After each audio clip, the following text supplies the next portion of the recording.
sebelum kita membuat komunikasi yang clear lewat copywriting kita, kita juga harus tahu sebenarnya siapa diri kita gitu. Siapa diri kita, siapa sih kita yang jualan nih, bukan diri kita secara personal, melainkan diri kita sebagai seorang penjual di dunia digital, di digital marketing gitu.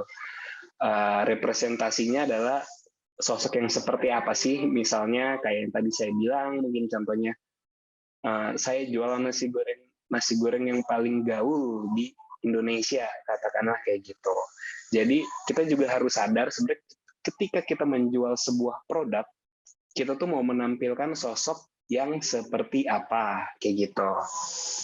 Itu hal pertama yang harus kita tahu. Kita sebelum kita create persona adalah kita mengetahui kita mau ngebawa brand kita kemana nih, gitu.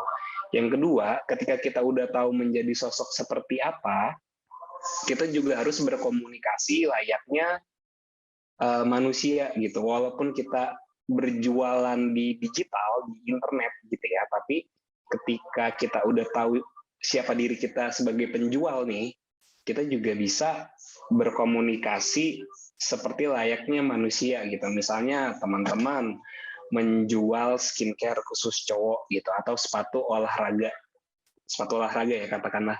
Di situ dari captionnya, dari penulisannya, dari cara teman-teman menjajakan produk gitu di e-commerce atau di sosial medianya, gaya bahasanya bisa lebih santai, bisa lebih kayak misalnya nih ya, kalau teman-teman jual sepatu gitu, bisa mengutip liriknya lagu Tulus yang kita sepasang sepatu tak bisa bersama, tapi tak bisa bersatu tapi selalu bersama, yang kayak gitu-gitu jadi lebih witty, jadi lebih fun gitu.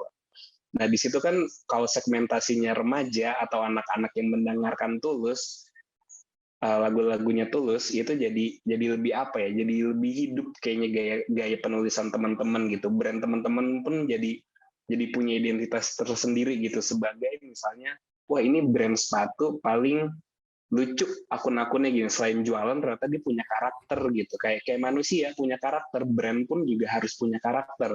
Itu yang saya maksud di humanize your brand gitu. Nah, ketika teman-teman udah tahu mau jualan dengan gaya seperti apa, siapa sih diri teman-teman ketika berjualan di digital tuh, di dunia digital marketing seperti apa, terus teman-teman udah menemukan formula yang pas gitu, gimana biar teman-teman tuh lebih humanis lah brandnya, bisa bercanda, bisa tektokan, nggak cuman jualan sama customer.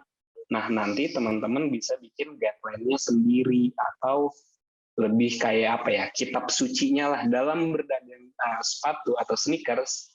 Ini adalah cara komunikasi brand saya.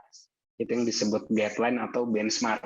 Jadi nanti bercandanya atau penulisan captionnya nggak kelewatan, begitu juga ketika ketika nanti berjualan pun jadi nggak berlebihan. Jadi guideline ini bisa jadi apa ya, barometer atau patokan untuk teman-teman bisa konsisten membuat konten sesuai dengan persona yang ingin dibuat.